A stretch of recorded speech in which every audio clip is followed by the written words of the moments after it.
The group chat buzzed on my phone for the 7th time that morning. Photos of airline tickets, excitement over beach outfits, messages filled with emojis and exclamation marks from my mother, my brother Daniel, his wife, my cousin Laura, and even Uncle Jeff. Everyone was clearly thrilled about the upcoming family holiday. Everyone except me. I scrolled through the messages in silence, rereading one in particular. "Anna, can you send your flight details so we can coordinate airport pickups?" I hadn't received any information about where we were staying. No address, no booking, no room assignment. So I texted Mom directly. "Hey, just double checking. Did someone already book a place for me too?"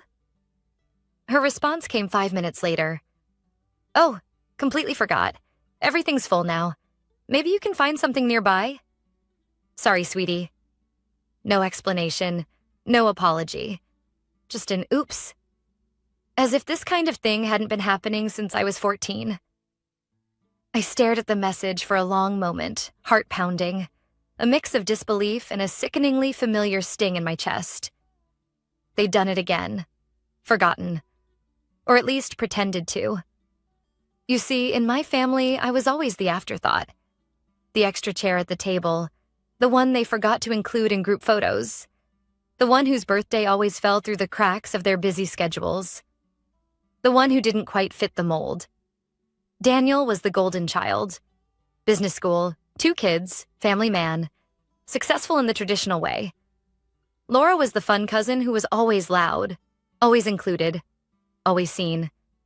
And I was Anna, single, quiet, ambitious in ways they didn't understand. I built a small but thriving interior design studio over 10 years. I traveled, worked with clients all over Europe, and had just finished a project for one of the most well-known luxury hotels in Spain. But none of that seemed to register with my family. "You should really think about getting a stable job," my mother had said during our last holiday.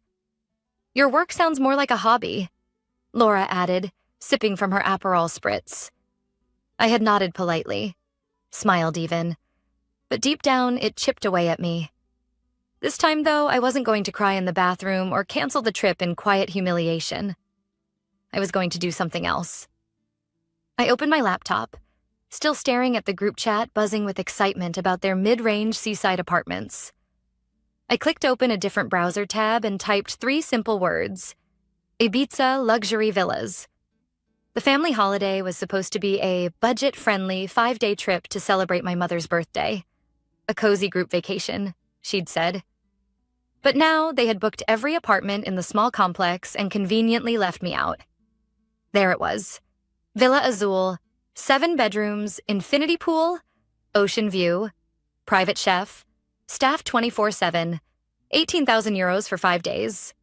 A pause, then a smile. Perfect. I didn't hesitate. I booked it. And just for fun, I scheduled the Rolls-Royce Ghost I'd just added to my design business portfolio as a rental property investment, my latest venture. I forwarded the confirmation to my assistant with a note. "Please make sure the villa is pre-stocked with my mother's favorite wine. Label everything for Miss Anna. I want it to be unforgettable. Because if there's one thing I've learned from being treated like an afterthought your whole life, it's that silence isn't always strength. Sometimes silence is strategy." 2 days later, while they continued planning group activities without me, I quietly confirmed every last detail. The airport pickup, the villa staff uniforms, the engraved welcome note in every room. My assistant texted back, "Everything is arranged. Shall I have the villa manager notify the main resort when you arrive?" I replied, "No. Let's keep it a surprise. I want to see their faces." And I meant it. Because for 31 years, I had waited for someone in that family to really see me. In 3 days, they finally would. And they wouldn't forget again. The wheels of the Rolls-Royce crunched softly over the gravel driveway of the villa. Morning sunlight sparkled on the Mediterranean waves just beyond the glass fence, and the scent of saltwater and jasmine filled the air. I stepped out of the car in silence, my white linen jumpsuit catching the breeze, sunglasses reflecting the stretch of coastline behind me. "Welcome to Villa Azul, Miss Anna," the villa manager said, bowing slightly. "Everything is prepared exactly as requested." "Thank you," I replied, my voice calm and controlled. From the villa's elevated terrace, I could see the cluster of small vacation apartments where my family was staying just down the hill. They looked cheerful, cozy, average. And I was home. As the staff unloaded my luggage, I glanced down toward the apartment complex. A group was gathering by the pool. Daniel, Laura, my mom, and several others. Loud laughter echoed faintly up the hill. I could tell the moment someone noticed the Rolls Royce. Heads turned. Laura's sunglasses came off. Daniel stopped mid-conversation. My mom shaded her eyes with one hand. I walked inside without looking back. The villa was stunning. White marble floors, floor-to-ceiling glass walls, a gourmet kitchen with fresh fruit and champagne already chilled. On the massive dining table, the framed photo of Mom from her 50th birthday party, just as I'd requested, surrounded by her favorite flowers. The same Mom who had texted completely forgot as if I were some distant cousin, not her daughter. I stood for a moment staring at the photo. Then I walked over, picked it up, and moved it. It didn't belong at the center anymore. Not today. I gave them an hour. An hour to wonder. An hour to sweat. An hour to realize that the girl they thought they had dismissed, left behind, forgotten, had just arrived in a way they never expected. At exactly noon, I descended the path toward the pool where they were gathered. The sound of clinking glasses and shallow conversation drifted up, but it all stopped when I rounded the corner. I took off my sunglasses and smiled. "Hey, everyone." There was a beat of stunned silence. My mother blinked rapidly. Daniel actually did a double take. Laura's jaw dropped, frozen mid-sip from her mimosa. "Anna?" my mother asked, as if she weren't sure whether to believe her own eyes. "Of course it's Anna," Daniel muttered, recovering. "She just arrived in a freaking Rolls Royce." "I thought everything was full?" Laura asked, turning to Mom. Mom stammered. I thought you weren't coming." "I managed to find something nearby," I said smoothly. "Last minute. Lucky, huh?" "Where are you staying?" Daniel asked. I pointed upward. "Villa Azul." Daniel blinked. "That villa? The one with the private chef and the infinity pool?" Laura added. "Yes," I said, brushing invisible dust from my wrist. "That one." There was another moment of silence, the kind that stretches uncomfortably, held together by 1,000 unspoken things: guilt, confusion, pride. "Well," Mom finally said, forcing a smile, "I'm glad you made it. We thought you'd be upset." "Why would I be upset?" I asked, looking directly at her. "It's just a family holiday. You said you forgot." Laura tried to break the tension. "Well, maybe we can all come see your place later. It sounds amazing." "I'm sure you'll see plenty of it," I said casually. "I've arranged a birthday dinner there tomorrow night. Everything's catered. Chef Julian's flying in from Barcelona." Mom blinked. "You arranged dinner? At your place?" I smiled wider. "Of course, it's your birthday. I wanted to make it special." Truthfully, it had nothing to do with making it special. It had everything to do with being seen. I had spent too many years watching Daniel's endless promotions being celebrated, Laura's new condos admired, everyone else's milestones paraded around like trophies. Meanwhile, my successes were footnotes, if they were acknowledged at all. "Anna," Mom said, her tone gentler now, "you didn't need to do all that." "Maybe I did," I said quietly. "Maybe it was time." Back at the villa, I stood on the terrace with a glass of champagne, watching the sun begin its slow descent into the ocean. Down below, I could still see my family at the pool. All their laughter had quieted. They looked up at the villa more than once. I didn't wave. I didn't need to. The message was already delivered. And tomorrow, the real dinner would begin. With the wine, with the speeches, and with the truth. The next evening, just before sunset, Villa Azul shimmered in candlelight. Golden lanterns floated above the infinity pool, casting warm reflections across the still water.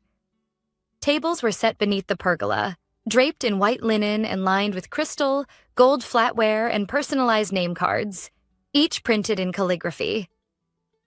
A soft breeze carried the scent of rosemary, grilled sea bass, and Mom's favorite dessert, lemon olive oil cake. The birthday dinner was ready. I stood near the entrance in a tailored silk dress, watching the staff make final adjustments. Behind me, the soft hum of a string quartet filled the air. The entire setup was elegant, intentional, sharp. I wanted it to feel like something they'd remember, because this dinner wasn't just a celebration, it was a statement.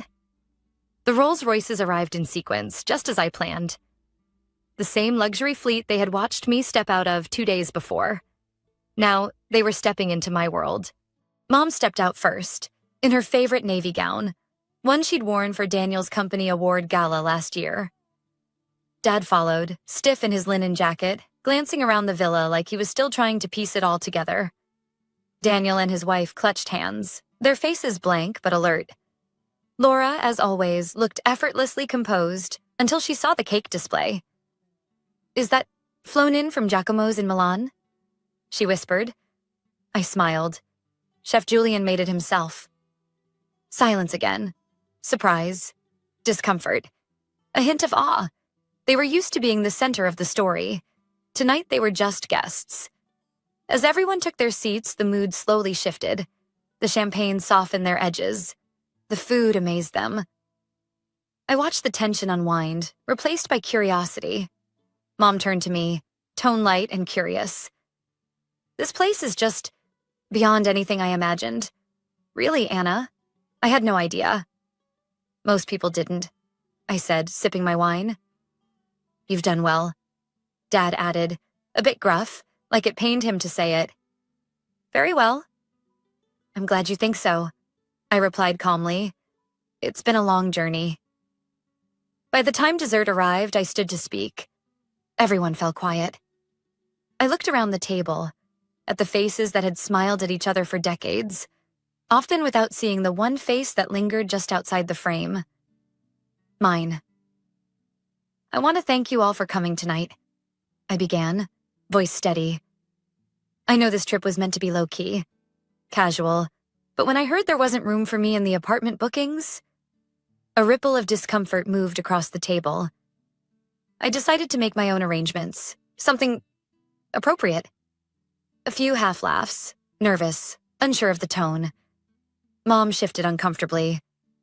"Anna, we really didn't mean to exclude you. It was just..." "Forgotten, I know," I said, locking eyes with her. "It's okay. It's not the first time." That stung more than I let on, but I didn't let my voice crack. I wouldn't give them that satisfaction. "I used to think I had to earn a seat at this table by proving I was like the rest of you," I continued. "By taking a safer path, by downplaying my choices, by accepting being underestimated." A long silence. "But over the years, I built something. Quietly. While you were all comparing promotions, bonuses, new mortgages, and Teslas, I was building a business that now serves clients across 6 countries. I'm not saying this for applause," I added as Laura's eyes flicked away. "I'm saying this because I spent too long thinking your validation meant something I needed." I paused. "But I don't. Not anymore." Mom spoke first. Her voice was small. "Anna, we never wanted you to feel..."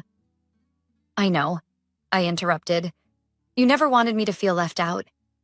You just forgot me again and again." The honesty landed like a thunderclap. Daniel looked down at his napkin. Laura sipped her water without meeting my eyes. Dad stared straight ahead, jaw clenched. I took a breath and softened. "But I forgive you. I really do. This dinner isn't about revenge. It's about rewriting the narrative. It's about finally stepping into the space I've always deserved to occupy." "Anna," Mom said, her voice trembling, "this is overwhelming." "It's not meant to be overwhelming," I replied gently. It's meant to be seen. We ended the night with toasts and quiet conversation. Some avoided me. Others offered nervous compliments, but I didn't mind. I wasn't here for applause. I was here for closure. And maybe, for the first time in my life, I'd finally found it. Tomorrow I'd show them more. The studio, the clients. The Forbes mentioned they'd never noticed. But for tonight, I let the silence speak. Because sometimes silence says, I don't need your permission anymore. The next morning, the villa was quiet. A soft golden haze blanketed the ocean as the first rays of sun stretched across the horizon. I stood barefoot on the terrace with a cup of coffee, letting the silence settle into my bones. Last night had been intense and necessary. Today would be different. It was time for them to see, not just hear, what I had built. By mid-morning, the Rolls-Royces had arrived again, this time to bring everyone back to the villa for what I had titled the Vision Tour. I could tell from their expressions they didn't quite know what to expect. Mom looked nervous. Dad, guarded. Daniel whispered something to Laura, who shrugged but looked genuinely curious. I greeted them warmly. I hope you brought comfortable shoes. We'll be walking through 15 years of work today. We started in the great room, where I had set up a series of tall panels, each one featuring a different project from my firm. There were luxury hotels, boutique apartments, celebrity homes. I had included design sketches, final photos, and notes from high-profile clients who'd offered permission to be named. Their eyes moved slowly over the displays. I saw Daniel stop at the plaque from Condé Nast Traveler, listing my firm as one of the top 10 visionary design studios in Europe. Mom paused in front of a photo of my work featured in Architectural Digest, a space she had once called too modern when I showed her an early draft years ago. I had no idea, she whispered. No, I replied gently. You didn't ask. From there, we walked through the private studio wing of the villa, my real workspace. There, I kept physical models, mood boards, client prototypes, and timelines for upcoming projects. This is the expansion phase, I explained as we entered the long gallery room.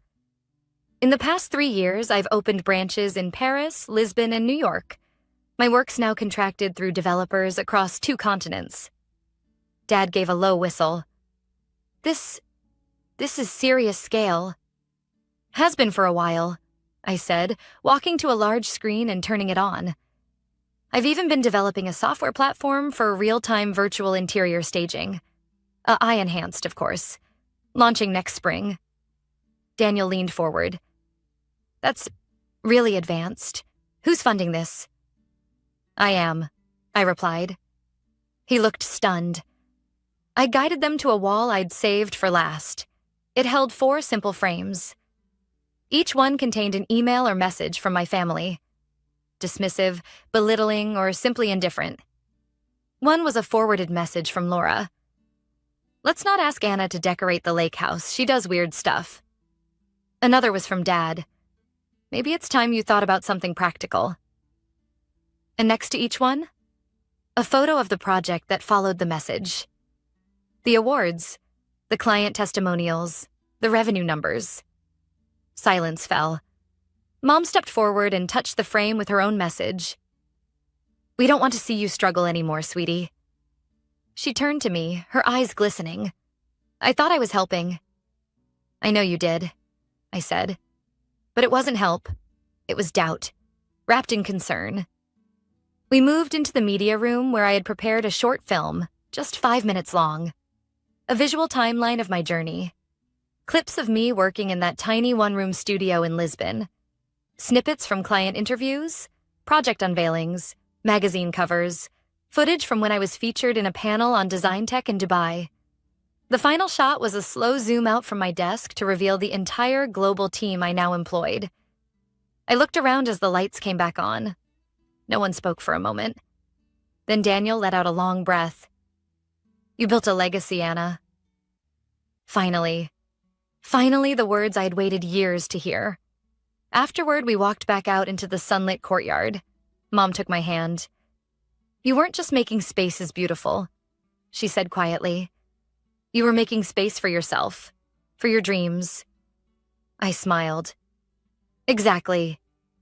That afternoon, the family returned to their rental apartments in silence, taking folders I had prepared for them, portfolios, investment briefs, notes from early projects they had ignored or laughed off. I didn't expect them to say sorry. I didn't need them to. But I wanted them to walk away knowing that while they had underestimated me, I had never underestimated myself. Later that evening, I sat alone on the villa terrace as the sun dipped behind the cliffs, bathing the ocean in gold and rose. The soft hush of waves filled the silence, and I let the breeze calm my mind. The tour had gone exactly as planned, maybe even better. But I knew it wasn't over yet. Because when people are forced to see you differently, they either evolve or retreat into old patterns. My phone buzzed. A message from Sarah, my assistant back in Lisbon.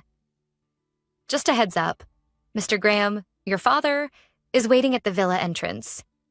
Says he'd like to speak privately. Of course he did. I found him waiting near the edge of the garden, hands clasped behind his back, eyes fixed on the horizon like he was about to deliver a business pitch, not apologize to his daughter. Beautiful view, he said without turning. It is. He nodded slowly, then faced me. You've built something extraordinary, Anna. I'll admit that freely. I raised an eyebrow. Freely? He smiled faintly. Well, maybe not easily. You caught us off guard. That wasn't the plan, I replied. But the truth tends to do that. He looked at the villa behind me, the tall glass walls, the clean lines, the scent of lavender still lingering from the gardens. You've always been talented. I just never imagined it would scale like this. Because it didn't fit your definition of success, I said, sharper than I intended. He didn't deny it. Instead, he reached into his jacket and pulled out a folder, a formal-looking document with a Sullivan Holdings logo on the front. This is a proposal, he said. We'd like to explore a partnership. I took the folder, leafing through it quickly. Pages of projections, merge options, cross-promotional branding. You want to bring my design firm under your umbrella? I asked, staring at him. We think it would elevate both brands, he said carefully. You've clearly established market power, but with the backing of our firm, our network, you could scale even faster. We'd offer capital, infrastructure, access to corporate real estate clients. I held up a hand. You're pitching me like I'm on Shark Tank, Dad. He paused. I'm trying to make amends, in my way. My jaw clenched. Where was the support when I was designing apartments out of a €300 a month studio in Lisbon? When I showed you my first renders and you called them frivolous doodles? When I asked you to invest €5,000 and you told me, quote, that's not a bet I'd take on my own child? His face flushed slightly. That was a long time ago. Not to me. We stood in silence for a long moment. The breeze shifted. Dad? I said finally. Do you even like my work? He looked taken aback. What? My style, my philosophy. Do you believe in it? Or do you just believe in numbers now that I'm too big to fail? He opened his mouth, closed it. I'll be honest, I don't always understand it, but clearly others do. I smiled bitterly. There it is. I'm not looking to be absorbed, I said quietly. Not now. Not by the firm that spent years politely dismissing my entire vision. He nodded slowly. So it's a no. It's a not yet, I corrected. Maybe we can work together on a specific project, a collaboration, on my terms. He looked surprised, then thoughtful. That might work. And I'll send my lawyer the details of the licensing rights, I added. We do things transparently now. He chuckled, a little bitter, a little proud. You've become formidable. I had to be. He turned to leave but paused. You've always been smart, Anna. I see that now. I'm sorry it took this long. I didn't respond. I simply watched him walk away, across the stone path, past the lavender beds, back toward the world that once never had room for me. Later that night, I found a message from Daniel on my phone. "Do you have a minute tomorrow? Just us?" It didn't surprise me. The dynamic was shifting. One by one, they were beginning to realize the person they had underestimated now stood at the center of the story. And they were no longer sure where they fit in it. The final morning of the trip arrived with a calm breeze and a sky painted in pale pink and blue. I stood barefoot on the beach in front of the villa, letting the water rush over my toes. The sea had a way of clearing out the noise, grounding everything. In just a few hours, the family would board their flights back to their apartments, routines, and tightly knit group chats. But things wouldn't be quite the same anymore. Because they had seen me now. Not the version they had created. The quiet, artsy one always figuring things out. But me.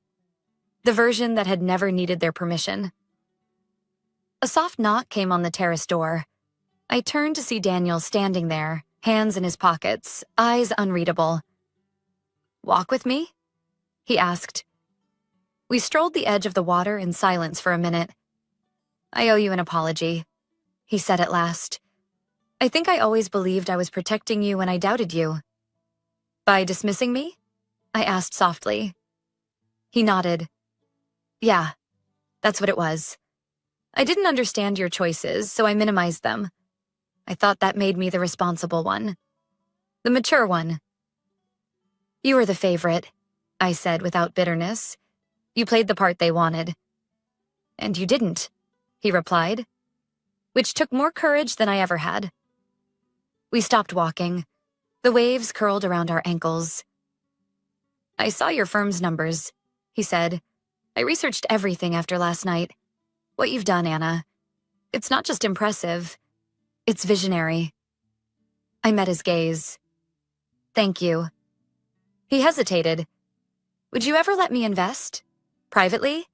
I'm not asking for favors, just, I believe in what you're building." This time, the surprise didn't sting. It warmed. "I'll think about it," I said with a smile. "Let's talk soon, in a different context." He nodded. We hugged. For the first time in years, it felt genuine. Back at the villa, the family gathered for one last breakfast. The staff had prepared a spread on the veranda. Pastries, fresh fruit, eggs, local cheeses. There was still some awkwardness in the air, but also softness. Laura avoided eye contact, but I noticed she'd changed the tone. No sarcastic quips, no condescension. Instead, she approached me with 2 mimosas. "Truce?" she asked, offering one. I took it. "Your place is beautiful," she said. "I get why you kept it quiet. We would have ruined it." I gave a half smile. "Maybe?" She nodded. "You were right, you know. I loved playing the successful cousin, picking up the check. It made me feel like I mattered. That's on me." "I get it," I said. "I've done things for approval too, just in different ways." Laura glanced around. "So, what happens now?" "I'm not going anywhere," I said. "But I'm also not shrinking to make everyone else feel comfortable anymore." As they packed up to leave, I watched from the upper balcony. The Rolls-Royces lined up again, luggage neatly loaded, conversations more careful than before. My parents walked toward the car together, slower than usual. Mom turned back one last time, eyes meeting mine. This time, there was no fake smile, just something softer. A quiet nod. I returned it. I didn't need anything else. Back inside, the villa fell silent. The candles were extinguished, the glasses cleared. The space returned to stillness, like it had been holding its breath all week. I walked through the rooms alone, barefoot, touching the marble countertops, the tall glass windows, the carefully curated art on the walls. All of it mine. All of it earned. I stopped by the last framed piece in my office, a copy of the email I had sent to my father 6 years ago, asking for a small investment. His response below, "Anna, I just don't see how this scales. Maybe stick to freelancing for now." I smiled and tapped the frame.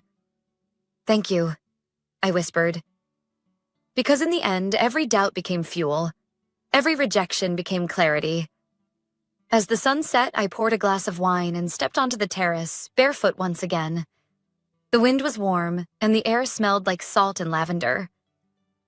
I thought about the girl I was 15 years ago. Eager, hungry, quietly fierce, and desperate for approval from people who could never truly give it. And I thought about who I'd become.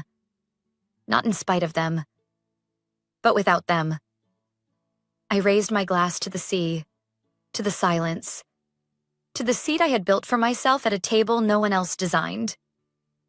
To the ones they forgot, I whispered. To the ones who remember themselves.